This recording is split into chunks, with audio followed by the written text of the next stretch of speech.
Welcome to XYPN Radio, where your host Alan Moore brings you into a community of fee-only financial planners who want to profitably and successfully serve Gen X and Gen Y clients. If you're ready to get the knowledge you need from leaders in your field, learn from forward-thinking advisors, and take action on your own goals, XYPN Radio is the show for you. Here's your host. Hello and welcome to this episode of XYPN Radio. I am your host, Alan Moore, and I'm excited to have XYPN member Rebecca Connor, founder of Seed Safe Financial, located just outside Seattle, Washington, on the show today. Rebecca has had a pretty varied career, including running a tax team at DFA, working as a paraplanner and a financial advisor in an RIA, and on the sales side of a venture capital firm, which all prepared her for her current career, running a financial planning firm specializing in people in tech. Rebecca decided to launch her firm after making the decision to spend more time at home with her young daughter and has basically been on a rocket ship since. She worked pretty part-time, blogging and creating content, working with a few clients for about 16 months, but then ultimately closed out 2017 with 12 clients.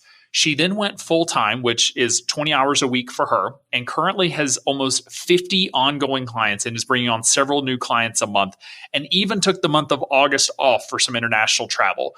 We talked about the marketing efforts that are working, and she credits having a very clearly defined niche from the beginning as being the central piece of her success. And her content strategy, SEO, and even XYPN membership have really fueled the growth. It was so exciting to hear about her success in just 8 short months and what she's planning on working on over the next year or two. NAPFA members, listen up. Supersize your NAPFA membership with all the perks from XY Planning Network. For starters, your annual NAPFA fee is covered by your XYPN membership. Plus, access XYPN's lead generation opportunities, including the popular Find an Advisor portal, blog syndication, national media request program, and more. Take advantage of free and discounted technology, an expert compliance team, E&O insurance, individualized coaching, and so much more. Visit xyplanningnetwork.com/supersize to download a special guide just for NAPFA members. You can find any of the additional resources that we mentioned during the episode at xyplanningnetwork.com/171. Also, be sure to go to xyplanningnetwork.com/VIP to join our private group just for XYPN radio listeners. It's a community of advisors we've all been looking for that's there to provide support when we need it the most. Best of all, it's free. I encourage you to check it out. Again, that's xyplanningnetwork.com/VIP. Without further ado, here's my interview with Rebecca. Hey, Rebecca, welcome to the show. Thanks so much for being on. Thanks for having me. So could you give listeners just a little bit of background, sort of a quick overview on you and your firm, where you're located, types of clients that you work with, when you got started, and then we'll dig into the details. Yeah, sure. That sounds great. So I started my firm in April 2016. Primarily started part-time. This was my adventure into what would it be like to work for myself, and can I even make a go at this? I went full-time around January of this year, which has been fantastic, January 2018. And I really focus on advising people that have like complicated tax situations on the tech side. So like AMT planning, non-qualified stock options, ISOs, RSUs, restricted stock for founders that are going through one of those transitions where it's just a bunch of complication, a bunch of mess, in addition to needing financial planning.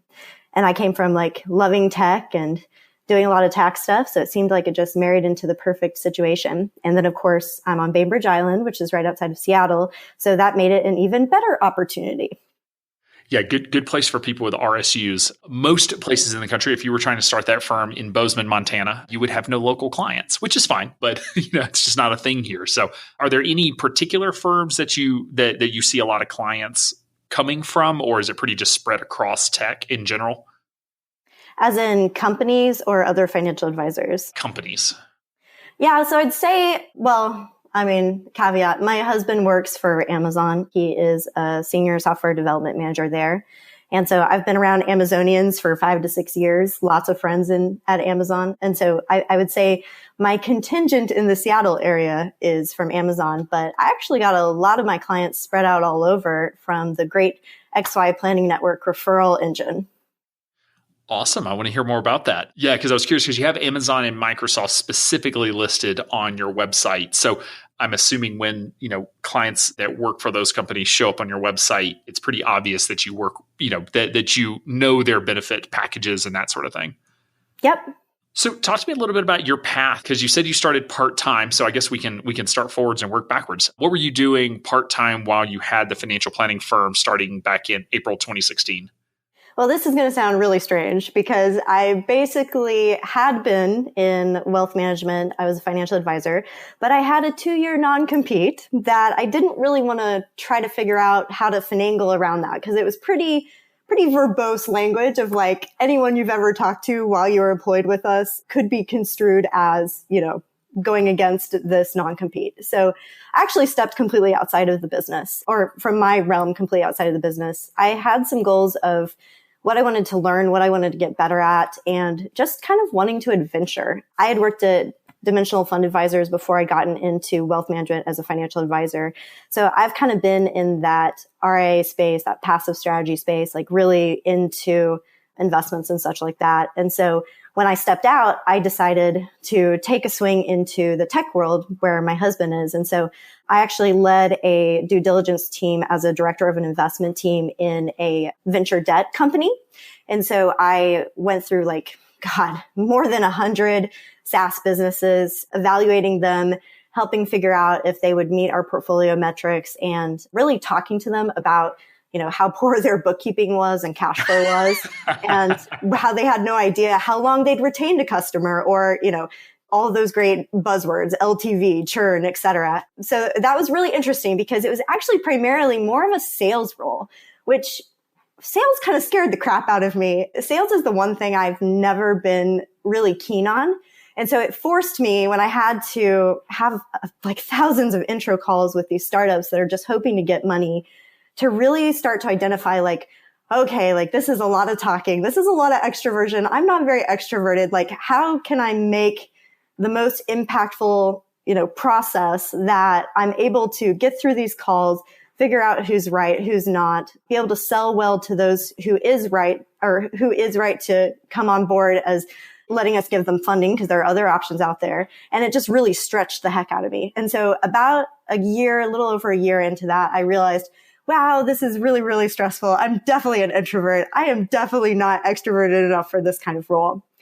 Because it's a lot of cold calling. When we do capital raise at AdvicePay, I am still getting flooded with, emails from folks like, hey, we love what you're doing. We'd love to talk. And to be frank, most of those conversations go absolutely nowhere.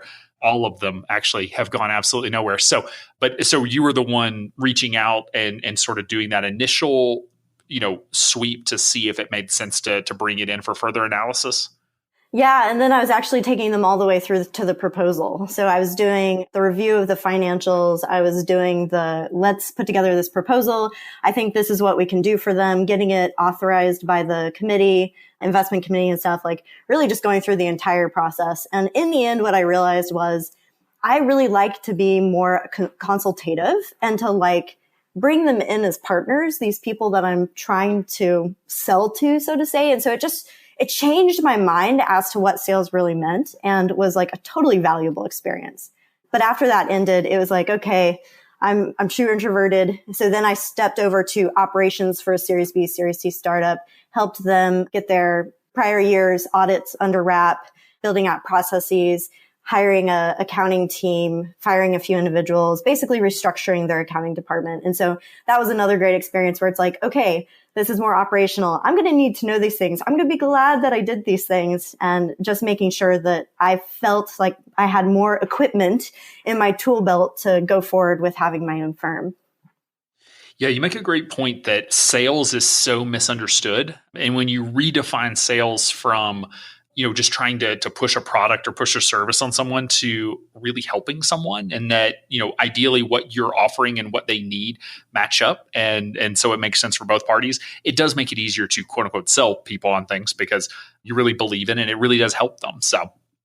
Yeah, I agree. I think a lot of us as financial planners, and I know I'm probably totally just over exaggerating on projecting my own feelings onto everyone else, but I think that we're really into the planning and helping people and wanting to be there for them. But at the same time, it's just one of those things where if you have to put yourself out there and you have to figure out how to get income in as a small business owner, like it can be a little stressful and it's not something you can plan for, right? Like you can't say, oh yes, I'm going to have 2 clients every month and this is the process we're going to go through and blah, blah, blah, blah, blah. Like it's way more dynamic than that. So you had some pretty high level positions, I feel like, because, pulling from your website, you mentioned like you worked at DFA, you headed the tax department at DFA. Those are 2 different, I feel like, levels of roles. Yeah. So I was actually brought on as a independent contractor part-time to kind of help them think about their tax liabilities for their mutual funds in all of the states, because the states had started changing their laws where instead of being primarily like where the property and the employees were located, they all started going towards this like economic substance of where's the customer located. And so it was getting into all of the different laws and drilling down to figure out like what are all of the obligations with different states, and then building a model that would allow them to easily parse through, hundreds of thousands of rows of revenue information and try to figure out like, okay, like what do we need to be thinking about? Where do we need to be concerned about? So it was an awesome project. And that actually led to, hey, why don't you come on full time and work with portfolio managers, help them understand more of the tax implications around, when company acquisitions happen and stuff like that within the portfolios, PFIC analysis, qualified dividend income analysis, and like partner with our outside auditors and such to really make that happen. And so DFA was amazing because they actually, as like a 25-year-old, let me go to the Treasury and sit in a meeting with other mutual fund tax leaders and talk about FBARs and the different stuff that was coming up. And as a 25-year-old, that's pretty freaking amazing. So I'm forever grateful to DFA. And if I could have stayed in Austin, I would have stayed there probably much longer. It was just an amazing opportunity. So it's heading the tax department, but at the same time, they were still figuring it all out themselves. And so it was being able to help kind of build out what those processes on the US side might look like. And it was awesome. That does sound, well, it sounds awesome. I would not have wanted that job, but it sounds amazing. I'm glad there are people out there that think that's an amazing job. So then what did you then move to Seattle after that, or sort of what took you away from Austin? Yeah. So that great old husband that I talked about in Austin at the time, this was like 5 or 6 years ago. I know it's changed a ton by now, but there just wasn't a lot of tech leadership. It was more the data centers because Texas is cheap land, basically, right? And it's fairly consistent weather. Like, yeah, you got a tornado here or there, a hailstorm here or there, but it's great for data centers. And so it just wasn't enough for him. He'd done IBM, he'd done startups, and he really wanted to go on his next adventure. And so, it was time for me to say, I've loved DFA, I've had great opportunities here, but maybe there are other opportunities on the horizon. And so that's when I was able to join a wealth management firm out here in Seattle. So just talk me through real quick, sort of your path through as an advisor. So what were you, a financial advisor at that firm, or sort of what was your role there? Yeah, great question. So before I joined DFA, I had also been in a CPA already, done high net worth taxation and a lot of work like in public accounting around that before I transferred to DFA. And so when I came up here to Seattle, I was already looking at my CFP just because I'd loved the work that Dimensional was doing with other advisory clients and such like that. And basically, they had been really kind to connect me with some of the RAs here in the space. And those RAs were like, you know what? We don't know exactly what you're going to do yet, but we're going to hire you anyways because you've got a lot of experience. We can certainly draw from the tax side of things to help our clients. Like, let's just put you on as a paraplanner and see how things go. And so I did about a year of kind of pseudo paraplanning, helping with an investment management client transition from wealth management. So about 110 clients transitioning in between those 2 types of departments, and really kind of got my chops about me. And then I became like a true financial advisor at that point. Yeah. I mean, just on the surface, that sounds like a major step backwards from leading the tax team at DFA, sitting in treasury meetings, to being the paraplanner. So how do you swallow your pride to take a step back and learn? Because clearly, I mean, you got to learn the business and learn how to be an advisor. But I guess, how do you reconcile that with the fact that you're going to have to take a step back for a while? That's a really good question. Probably because I wouldn't say I have no pride, but when it comes to thinking I'm too good for something, I'm definitely not that person. It's just my personality style where I want the next learning experience and the next cool opportunity to take skills I already have and stretch them a little bit further. And so for me, it was trying to identify, I've really loved working at DFA. Those jobs don't exist everywhere, right? I'd have to work for Russell in Seattle if I was going to have a role like that. And it's really hard to find those roles. So based off of what I know, what I've learned about myself, and maybe, what further changes I'd like, personally. So financial advisors tend to have like better work hours and stuff like that compared to doing tax returns where you might be up till 4 a.m. Like just some of those shifts as well. It was like, you know what? I really love working with people and I can do that as a financial advisor. And I can still do financial planning, which is, really looking at, instead of a business, looking at a person and creating cash flow statements and helping them figure out like what to do with their tax implications over time.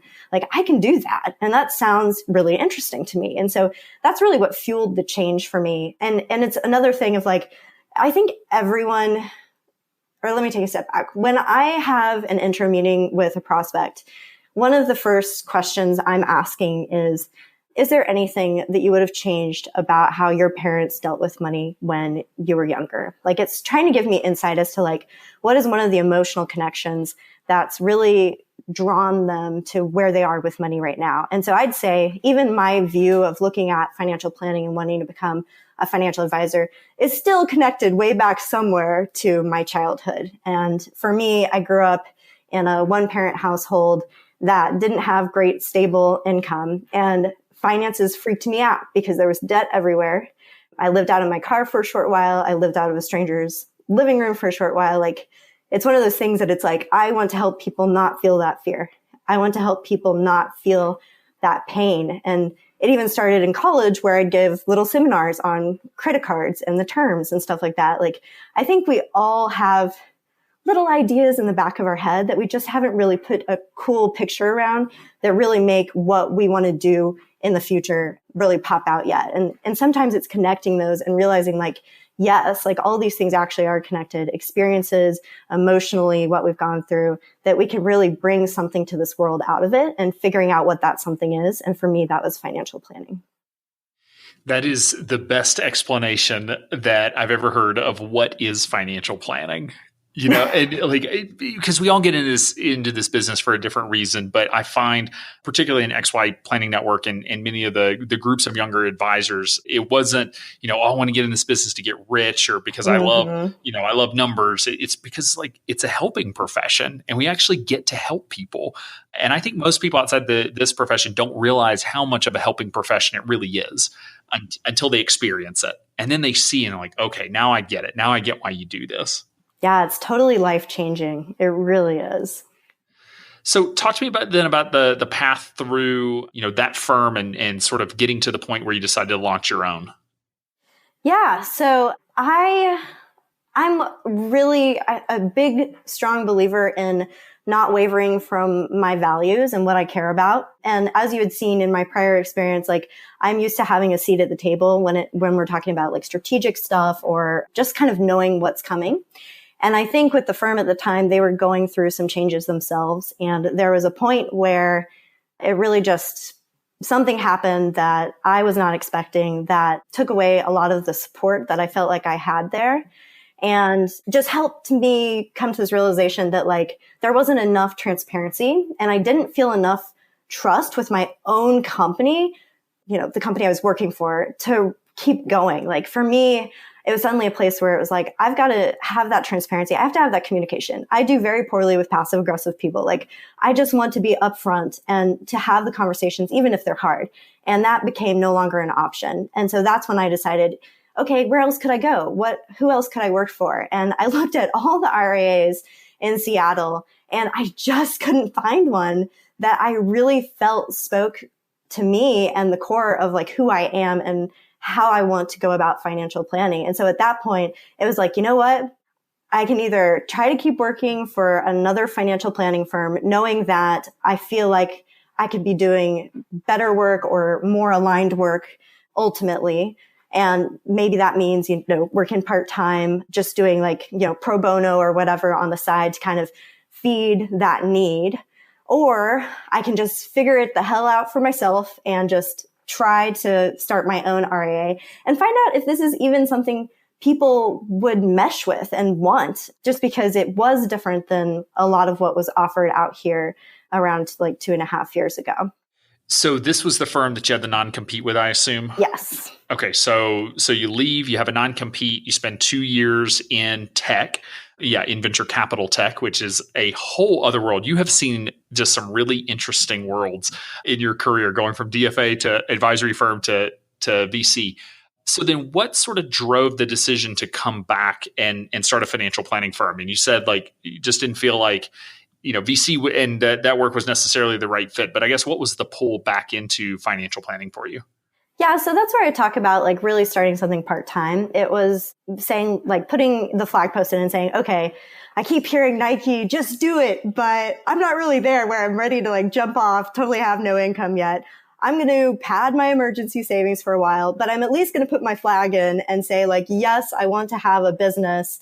And what can I do now to start getting to that position of being able to say like 100% I want to do it? And so for me, it was really starting to write and starting to develop my own voice and to find the kind of, I guess, things I wanted to write about and then figure out like, okay, what does that really align me with? And tech's always been a passion. And so I just kind of started writing about like different AMT stuff and stuff like that. And so I'd say like that's where I started having more confidence to be like, okay, I think I might be able to make a business out of this. And of course, as a planner, I would always like more information and I'd always like, to have some certainty. So it actually took the birth of my daughter to really actually have me launch a company on my own. And yes, you heard that right.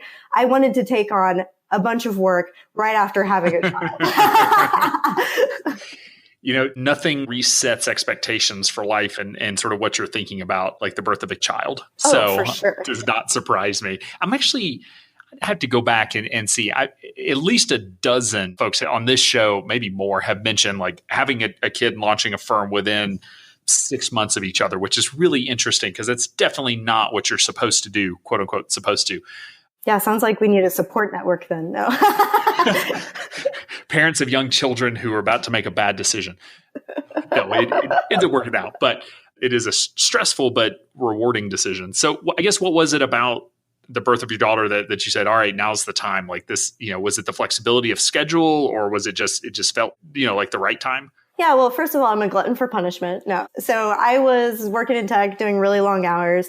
I had the gall to go back at 5.5 weeks. And because my boss was begging me to come back and try to help him keep things going. And so I went back and my poor daughter, she just did not do well with daycare and she stopped taking bottles. She stopped napping. And we're talking this is like a 6-week-old. And by another 1.5 months later, she was starting to get back to her birth weight. And so all of that kind of came crashing down in my mind of like, okay, it's time to make a real decision. I need to decide, am I going to be selfish and have this drive to, be a bigwig, a director at a company and, get all these great things on my resume? Or am I going to commit to making my life the way it needs to be to support my family?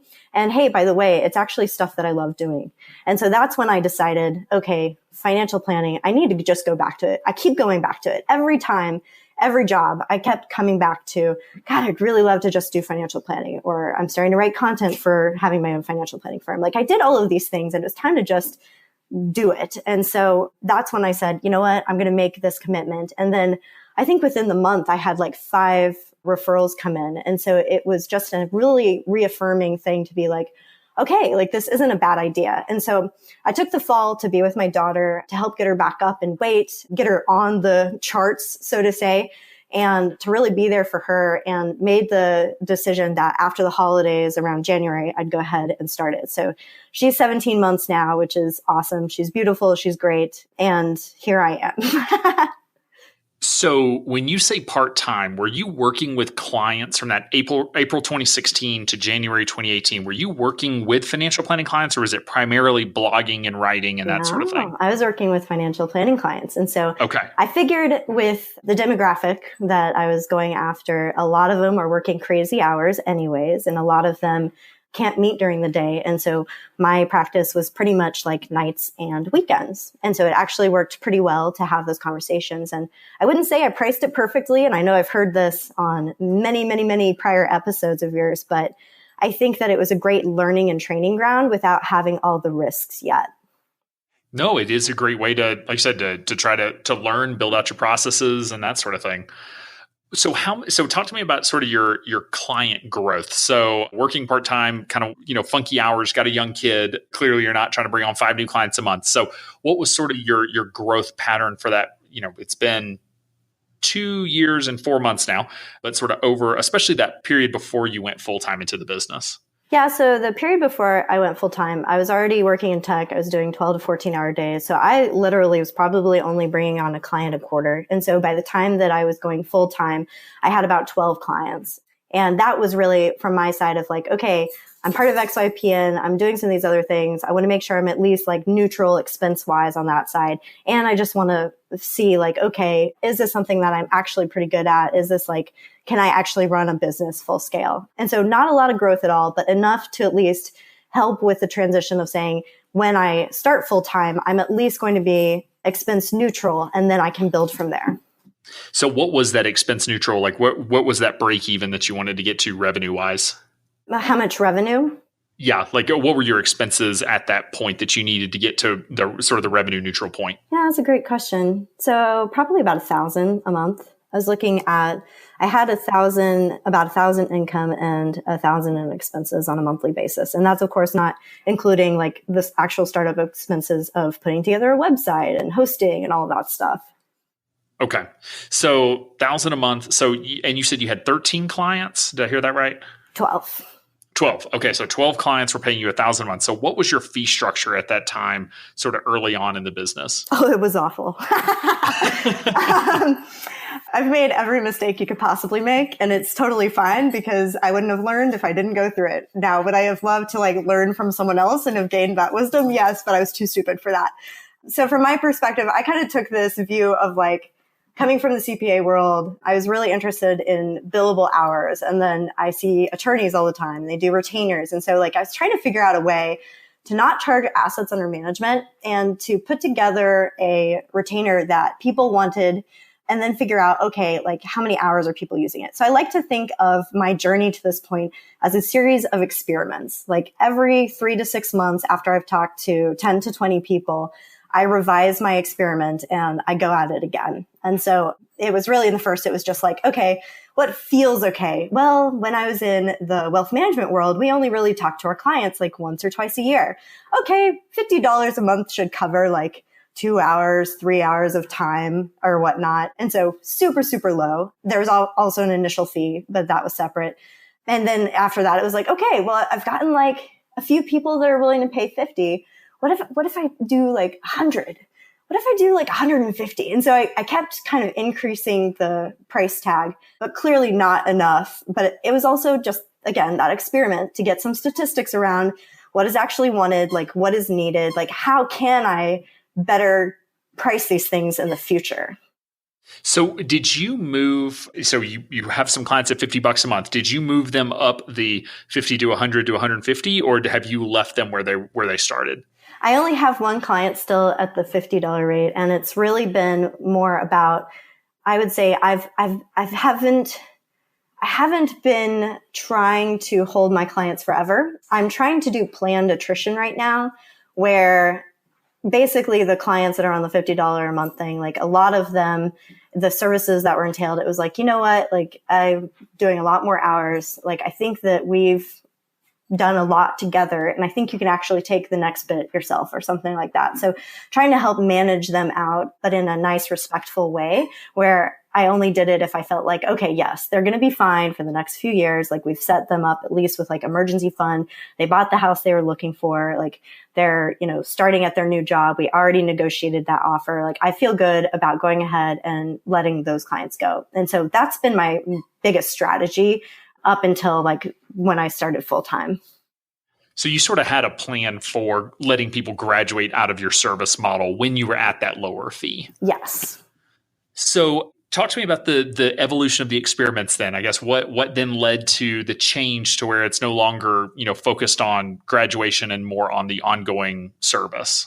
Yeah, I think it's, again, getting some of that feedback from doing those experiments where every time I've tried to learn something. And so what I've learned is that a lot of tech people don't stay in the same job. And what I've learned is it takes 5 to 10 years for them to see any return on any company that they've got shares for. And so it was really then building out more of the model of like, if I wanted to be a full service or full cycle business helping these people, what are the components that really go into that helps me meet them where they are and help them where they are and have that be an ongoing relationship. And so it was identifying things like, okay, negotiation of the offer letter. Great. I worked as a controller for a startup. I already know all about the different clauses and parameters and things that you can move around and where to go to get data to say whether the job is at the top of the band in that market or not. And so it was like, fantastic, got that down. And then it was like, okay, what are the life transitions that come up? Pretty general in financial planning, like, buying a house, having kids, stuff like that. But then it was like, okay, what on the tech side do I need to be more concerned about? And it was like, okay, a lot of them tend to go between bigger tech companies and smaller tech companies. So then being able to compare apples to oranges and how do I help them think about those things? And then how do I help them with holding all these different types of stock options and stuff? And so it kind of just revolved into this figuring out what that life cycle would be. And chances are they're on repeat because every few years they're moving, if not more. And how can I be there as a partner during that time? And so my tagline when I'm talking to people is really, I'm here to meet you where you are. At some points in your life, you're going to want more project-based work, and that's totally fine. At other points in your life, you're going to decide there's enough going on that you want to have a long-term partner. And so that's my goal, is to help set you up in a relationship where you feel comfortable, where we can still have proactive discussions, but you feel like it is worth the time and money that you're putting into it. So it sounds like you have a pretty flexible service offering at this point. So if I'm, as of today, I'm a new client, I show up, I'm in tech, I'm your ideal client. What are my options in terms of, services and fee structures? Yeah. So what I say, again, I came from the CPA world, billable hours, everything goes off of the same billable hour rate. And then I scope projects and retainers based off of components of where I see they could derive value from my services, and then wrap that together. So I actually have a spreadsheet where it lists out the different types of things that I might need to do for them based off of proposal call, where we've kind of talked through what some of those higher 5,000 foot view things. So like, what are the strengths and weaknesses that I can kind of see? Where are the things where I think I could add value? And I actually outline, like, these are the things that I'd want to do with you. And then at the bottom, I have pricing, where it's that if you want to do a retainer, like, it's going to be this many hours based off of all the work that I want to do for you and at this monthly subscription rate. And then if they decide that, okay, well, I'm not quite ready to dive in that hardcore, then I say, great, it's the same hourly fee. I'm usually going to have to add an hour here or there just because it's more all at once instead of piecemeal over a year or whatnot. And so then it's packaging that up and giving them that rate. So I try to keep it very simple, but that's also because of the state that I'm in, Washington, where they haven't really been very comfortable with retainers and such unless it's really tied to that more like hourly discussion. Yeah. And, listeners have heard me say this, but every state is different, and what they ask for is different. I know we dealt with a feature for advice pay for the Washington regulators where they wanted to see date ranges on invoices whenever you're doing subscription services, not individual dates. That is not anywhere in the regulations, but they asked for it. So you have it. Thank you. But when you say retainer, you almost sound like you're more of the, I'll say, the legal type of retainer. Are you literally taking a pot of money, like $1,000 from the client, and you bill against it on an hourly basis? Or is it more, hey, I think I'm going to spend 20 hours with you over the course of the year, so therefore it's that many hours. If I spend a few more, a few less, there's no difference in billing? Yep, it's that second version, but it's the latter. Okay. It's certainly one of those things where it's a little bit different than what I think others might be doing. But for me, it works because I know how much I want to make per hour. And I'm pretty good now after doing those experiments over time to know how many hours something's going to take, especially once I ask them more questions in that proposal meeting, that I haven't had any problems. And the reason why is because when I present it to the client, I'm not presenting it as, I'm going to give you 20 hours of service for this year at this cost. What I'm presenting them is the value of what they're going to get out of it. And so as long as they feel like they've gotten the value that I said that I was going to put into this for the cost, then that's what really matters for them. And so that's where I'm really kind of switching the internal discussion to the external at that point. So what is your hourly rate? What's the number you want to make? Yeah, so right now it's between $200 to $300, depending upon what kind of component we're talking about. Because some things I feel I'm not really ready to charge more than $200 an hour to have conversations around budgeting if I'm charging on an hourly basis for that. So that to me it's just, I don't know. That's how I feel about it. Everybody has their own opinion, but that's where I am right now. I mean, in a way, it's sort of based on value, right? Like you're saying, I mean, basically what you're saying is, I don't want to charge more than that for budgeting because, it's not as valuable for that hour as maybe doing a stock option analysis or something like that, where it's your value for that hour of time. Yep. So on your website, it does list some sort of holistic planning prices in a few different tiers. So do you then sort of slot people into these based on, I guess, the service levels that they're looking for, or is this sort of different than, packaging the hours and quoting, or do those sort of fall in line with these three service tiers? Talk me through the differences there. Yeah, they fall in line. So the components that I've listed, well, if you're looking at the website and you're looking at that page, there's three main types with some pricing underneath. And then there are components that are involved in each of those listed. So those are some of the components that I think of when I put together those hourly estimates. And so I try to be upfront with as many people as possible that it's like, hey, here is an example proposal of someone in a similar situation so that they can kind of get a sense of exact pricing before we get to a proposal call and they have to spend another hour with me. But yes, it's all still very aligned. It's just, again, messaging to the outside world versus what I'm technically doing behind the scenes. Okay. So again, it's sort of going back to your CPA days of still trying to tie it out to number of hours, but it ultimately ends up being a subscription-based price that, is sort of hourly based on the back end. Yep. And I really did that because for me, with the young one that I have, like, it's important to me that I'm not working more than 5 hours a day. And so I basically backed into it of like, okay, if I'm not having to do anything else, like let's say I have 3 really good hours a day, what does that give me for net revenue, aka profit after the media expenses? And like, is that something that I think is worthwhile? And so that's kind of how I got into it, because again, when I started this, I didn't know how long she was going to last in daycare. I didn't know how many hours a day I could do. Like, I finally recently pushed it to 9 hours that she's in daycare. So it's like, it's always been trying to figure out what works best for my family. And I've just never been a huge advocate of AUM, because in wealth management, I found when I was a financial advisor, like, I might be doing the same amount of work for 2 clients and they're paying me 2 radically different fees. And that just hasn't ever felt right to me. I'm not saying it's not right in general, but for me and what I value and who I am, I felt like it was disjointed from that message. So what is the message that you prefer and how you're packaging that? Oh yeah, it's the meeting clients where they are and allowing them to see the value. Like, they know that if I'm putting together a package at a certain rate, that they're going to be able to see the exact value off of that. And so it's not as wishy-washy to be like, well, we're going to target, 6% return year after year, but individual variability could happen and stuff like that. Like, I found with a lot of my clients in tech, a lot of them are so used to having stock on hand that could end up as nothing or anything. They tend to not look at their stock portfolios anyways. So for me to really hone in on an investment message hasn't really spoken to a lot of them.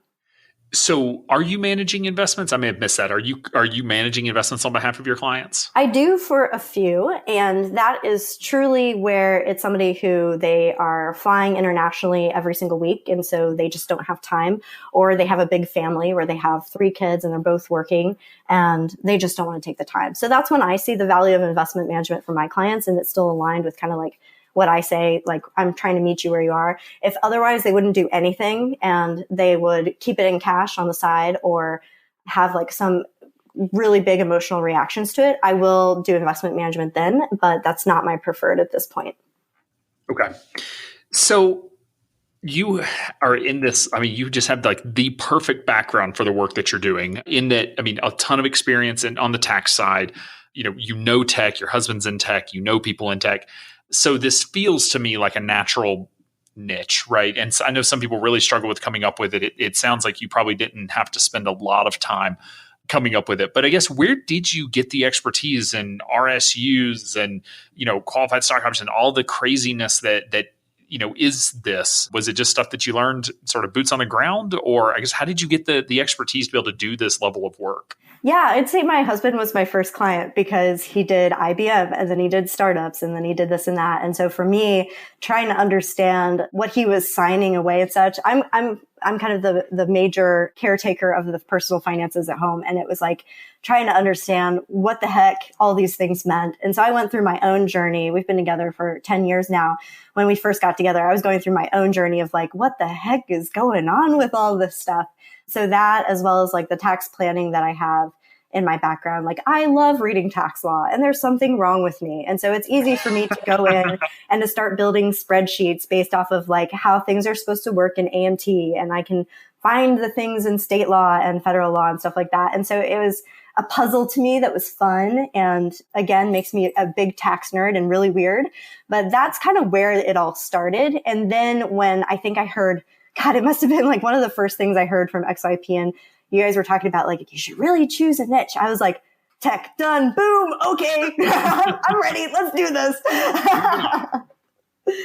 Yeah, I mean, I guess, do you have recommendations for advisors that maybe they have some clients that are in this area, in this field, but they haven't had a lot of experience? Like, where do they go to learn without having to nerd out on tax law?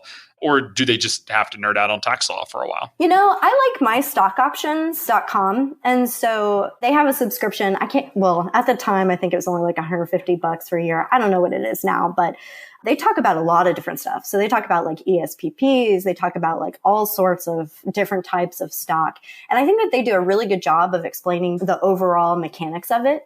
And then for a lot of people that are looking to understand better, like, okay, like how can I estimate these things and such, like just find a really good CPA that you can partner with that does tax preparation, that can do estimates and such. Like you don't have to know everything. Like I think having an expert on hand is never a bad thing, right? And it gives you one more partner in your toolkit where you also now have someone you can refer them to that knows tech and can help them with their tax return. And so it makes you look like an even better expert, right? Because you're trying to get those people around you that can really fully service your clientele.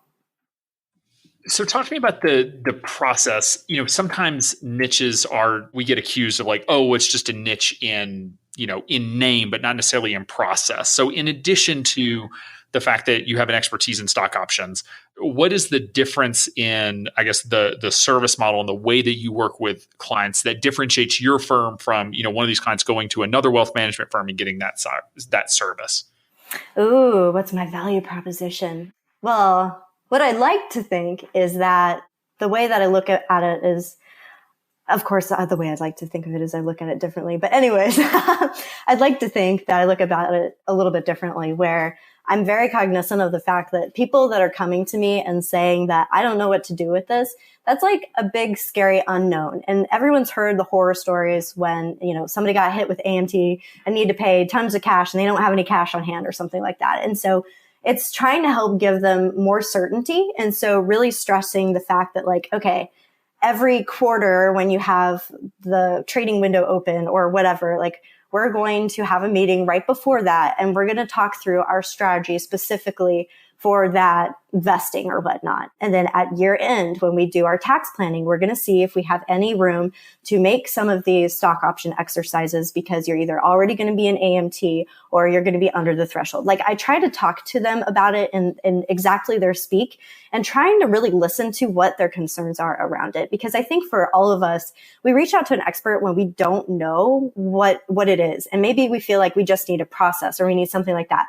The more certainty and the more tangentially they can feel that like, okay, Rebecca's got my back. She like really knows what she's talking about because she's telling me all of these points when I've already felt apprehension before. And I really wish I had had someone on my side to tell me these things. And so I would like to think that that's what really helps them know that I'm on their side and that I am truly an expert. Because you're right. It's easy to put on our website, like, I service physicians or whatever, right? But it's only when we're actually speaking in their speak and taking what we've heard in prior experiments again as concerns and those pain points and being able to help them visualize how we're going to be there with them every step through the way. I love that. I love the way you frame that, because I think it's so true that it's not just about being, having a niche and saying it's on my website. It's about being an expert in a particular client situation and being able to speak the language that clientele is speaking in a way that they understand, so that we can make, financial planning more personal and personable. So you started the year with 12 clients. How many clients do you have today then? How many signed contracts to date? Let's see. Sure. I brought up my financial metrics because I knew a question like this was going to come. I love that you have financial metrics. That would be a whole other episode.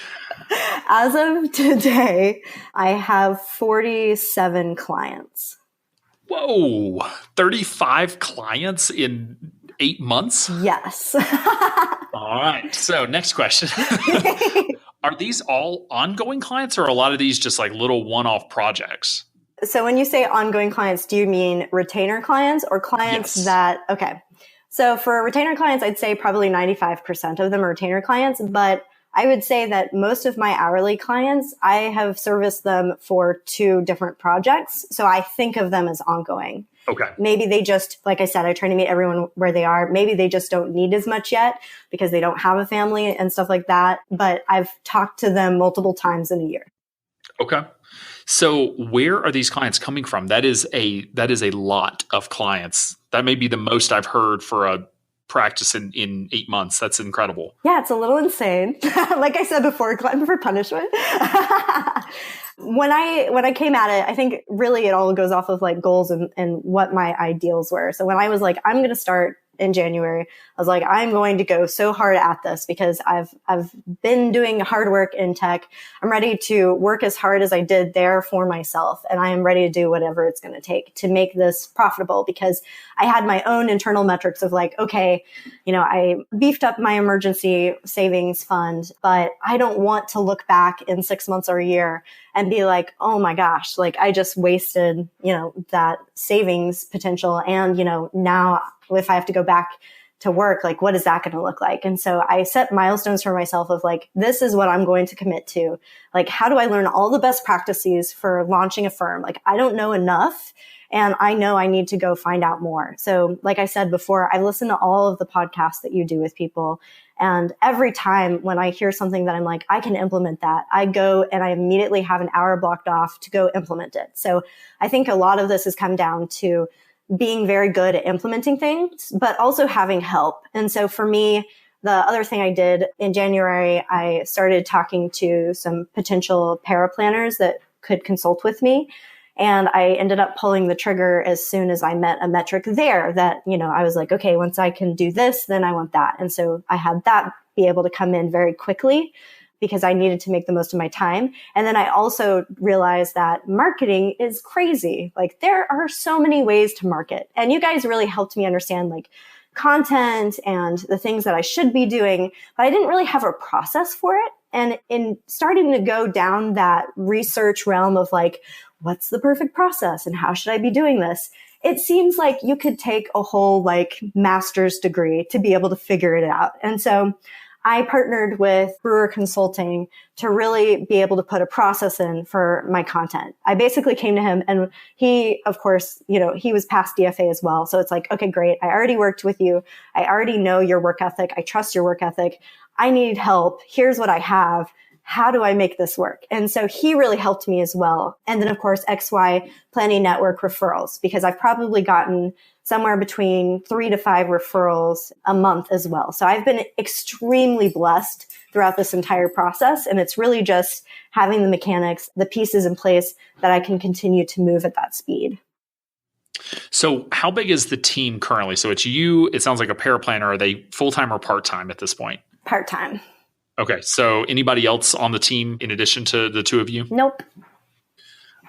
like how you said, like, oh, I brought them on to help out, like, and they're part-time. You are just, I mean, you are loaded down. So how many clients, I mean, are you able to take on right now per month? Like what's your capacity for new clients?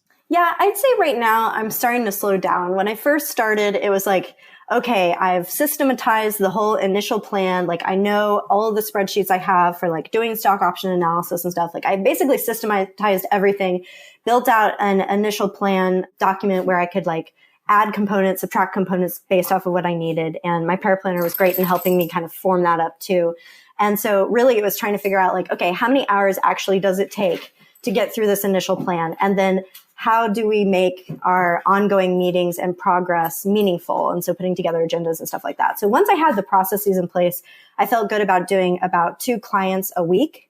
But then as I've now finally, started getting closer to that 50 number, it's like, okay, 2 clients a week is a little bit crazy. So now I'm down to more like 3 to 4 clients a month. And that's really just more about like my comfort level, because I don't really want to work a ton right now. Like I want to be able to be there for my kiddo. And I definitely want to make sure that like, I feel like she's still getting what she needs, but I'm also getting what I need by mentally talking to adults. And so for now, that is kind of where I'm at and why it's gotten to this point. So how many hours a week are you working right now?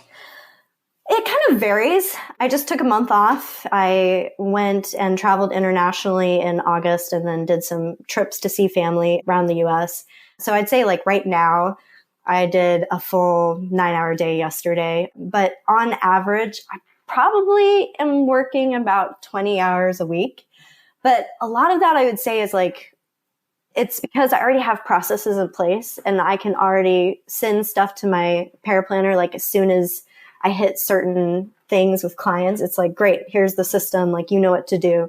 Take it from there. So most of my time now is more of meetings, whether it's like prospect meetings or proposal meetings or introductory meetings with clients or ongoing meetings with clients. And so there isn't nearly as much of that number crunching and presentation that I had in the beginning of trying to put that together.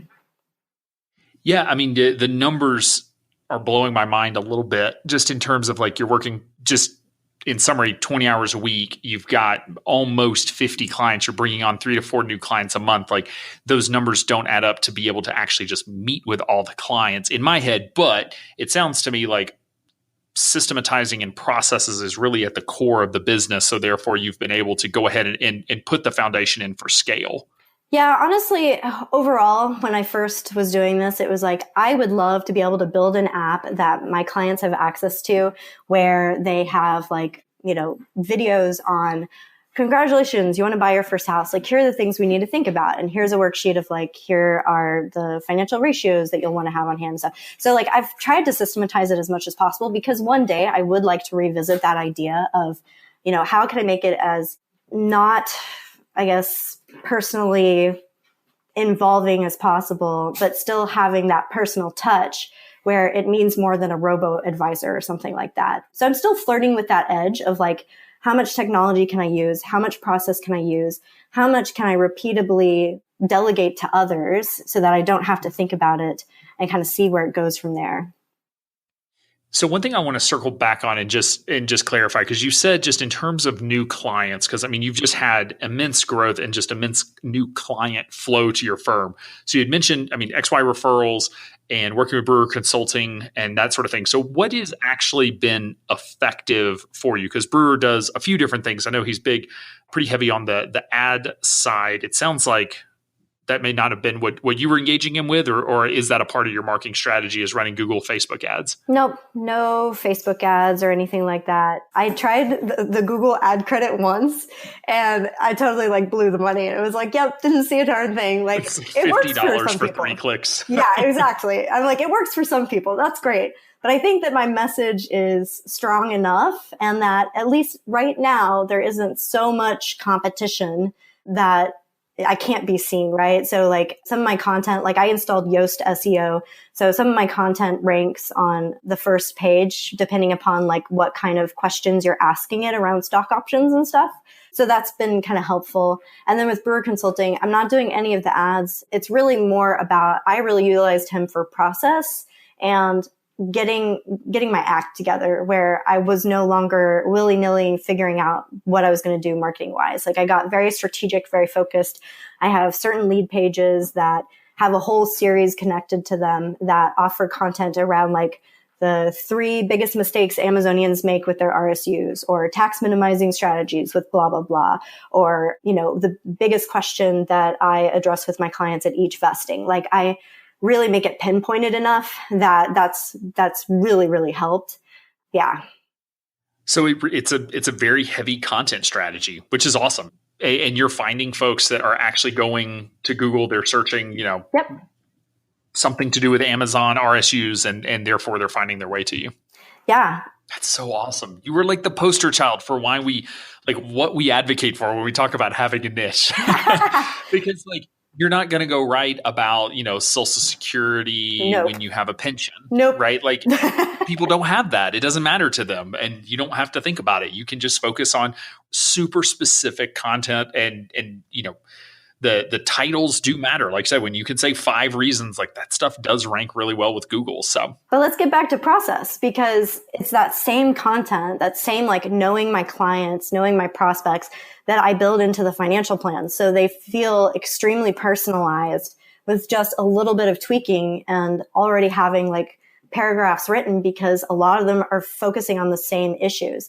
And not just that, I've noticed that now when I have a client, because I'm on Bainbridge Island and there aren't a lot of financial advisors on Bainbridge Island, I might have someone reach out to me randomly that's like, oh, you came up on Google as a financial advisor on Bainbridge. There are none out there. Would you work with me? When I've tried to work with them with my business model, it hasn't worked out for me because of the mind share and the shift of like actually trying to like focus on a totally different clientele and just the way that they are running their, brick and mortar business, and like the issues they have are totally different. And so it's not as succinct and easy for me. Whereas if I'm focusing solely on this niche, I've had so many of these conversations, and I really know what I'm trying to accomplish for my clients, and I know the value that they feel like they're getting out of it and what I'm trying to provide, that it makes it so much easier and so much quicker. Like it's just been so life-changing. Like I definitely like go back to that initial webinar where you guys were like, you need to pick a niche, because that made my life way easier than it would have otherwise been. Well, again, you just became the poster child for niche in XY. So thank you for that. Thank you.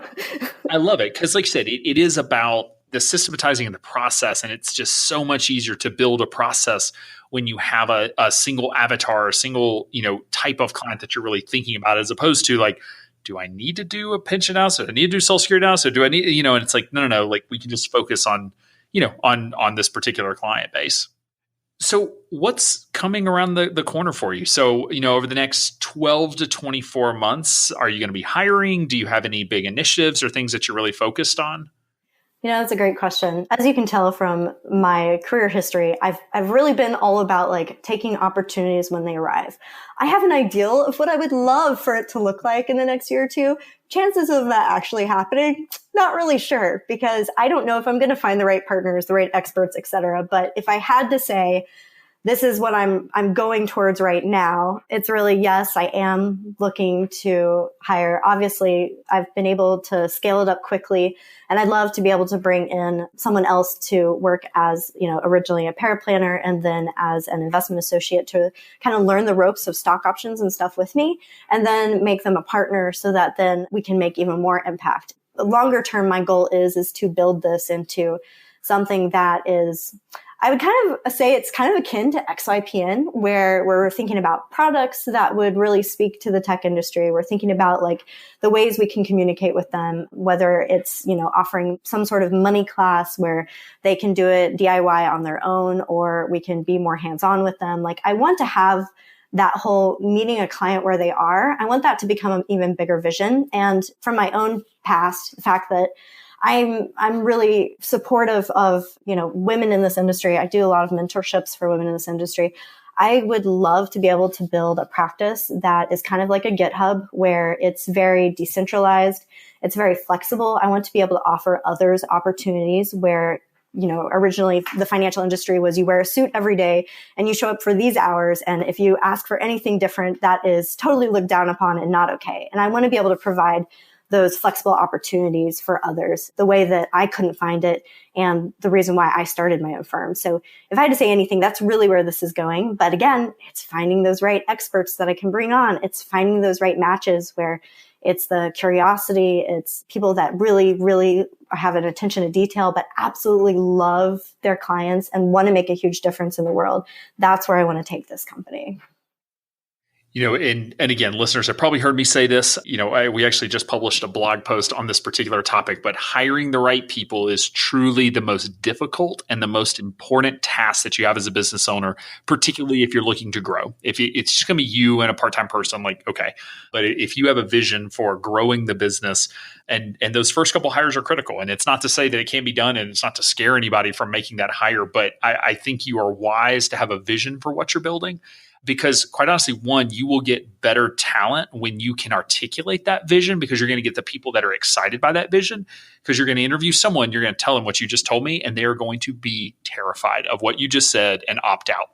Because if they think I'm coming on to be her right-hand person for a bit and it'll be, fun, there may not be the right person to come on. Whereas when you say look, this is the vision for what we're building and you're going to be on a rocket ship and, you better be prepared for that. Someone's going to show up and be like, heck yeah, that sounds awesome. And that's the person that you want. Right. And so, yeah, it's so critical to make a good choice, but to, again, you being clear on your vision will really help attract the right people. And, as most good marketing does, repel the wrong people that aren't going to be a good fit for the culture of the firm that you're building. Yep. So, looking back, you're 2.5 years into the business. We'll say 8 months into really being full time. You've had some twists and turns in your career that have all built on each other to launch you into this successful venture that you're having. If you look back over that time frame, what are maybe the one or two things that you've learned over the course of your career that you would love to go back and be able to tell your younger self, some things that listeners could take away from your journey and maybe skip the school of hard knocks that you've gone through? Oh my gosh, that's such a loaded question for me. I don't know, because if I told myself anything different, then I'd have a different journey and I wouldn't have ended up here. But I think that if I want to save others that pain and suffering, part of the reason why I help mentor other women is to let them know. I would like them to know that it's okay if you don't want to be a financial planner.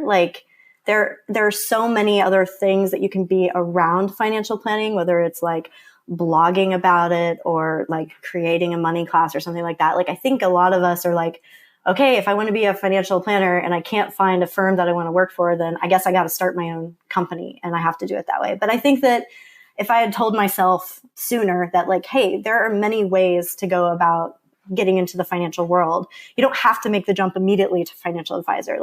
If I could have told myself that, I think I'd be in a better position, right? Because if I had started blogging to have a blog back when it was cool, hindsight 2020, then I'd have a whole readership where when I started becoming a financial advisor, I could have integrated that platform and had an easier, successful launch, right? I think that being open to doing things around what you want to ultimately be able to do, even though we're just talking stepping stones, I think that's a really important thing. I also saw, in wealth management, a lot of people would come on and be I want to be a financial advisor from a paraplanner in 1 year. And they'd have these goals of I'm going to do this, and then I'm going to get to this level, and I'm going to get to this level. And it's life just isn't like that. So I'd hope that they would be flexible around learning what they could do to get ready for eventually, having that role, because I don't know if I'd be as good of a business owner that I'm trying to be right now if I hadn't have had all of those different experiences and opportunities. And I think one of the other things I'd say is find your voice. And again, it's going back to writing content again. And maybe it's just because writing content has done so well for me, but by writing, it forced me to learn my voice. It forced me to learn what I was comfortable talking about and to get better at what I was not comfortable talking about. And it gave me more self-confidence, and it gave me the ability to say, like, I can actually have an intelligent conversation when I get on the phone with someone. And so I think that that was leaps and bounds, like an amazing opportunity to really prepare myself and to become a better financial advisor longer term, because firms are asking more of their financial advisors now, right? Like, it's not just, oh yeah, like you'll go off of referrals and you'll build your book that way, or, by doing seminars in person. Like, I think the future is that there's more information out there. There's more media. Like, there's so many different voices that are out there. And people are looking at being able to Google someone before they meet them and find out more about them, maybe do a little Facebook stalking. And so what do you want them to find about you if they do that on you? You want them to be able to find your voice and to be able to connect with your message. And it's also kind of self-selecting themselves in or out, just like you said, around sharing your vision and what you want for the company overall. By sharing how you look at financial advising, you're saving yourself some of that headache and toil in the first few months as well. I love it. Thank you. This has been awesome. Thank you so much for taking the time to come on the show and share your journey and your path and what you've learned. And I am so excited to see what the future holds for your firm. It's going to be exciting. Thank you. I really appreciate the time today. NAPFA members, listen up. Supersize your NAPFA membership with all the perks from XY Planning Network. For starters, your annual NAPFA fee is covered by your XYPN membership. Plus, access XYPN's lead generation opportunities, including the popular Find an Advisor portal, blog syndication, national media request program, and more. Take advantage of free and discounted technology, an expert compliance team, E&O insurance, individualized coaching, and so much more. Visit xyplanningnetwork.com/supersize to download a special guide just for NAPFA members. Be sure to join our VIP community at xyplanningnetwork.com/VIP to hang out with other XYPN radio listeners, ask questions for future mailbag episodes with myself and Kitsis, and to finally find a community of like-minded financial advisors. Thanks so much for joining me today. We'll see you next time. You're not alone, and you're not crazy. It's scary starting, building, and growing your own financial planning firm. And that's why we put together a free private community just for you, the Cutting Edge Financial Planner. Go to xyplanningnetwork.com/VIP or text XYPN Radio to 33344 and join a network of thousands ready to change the lives of Gen X and Gen Y clients.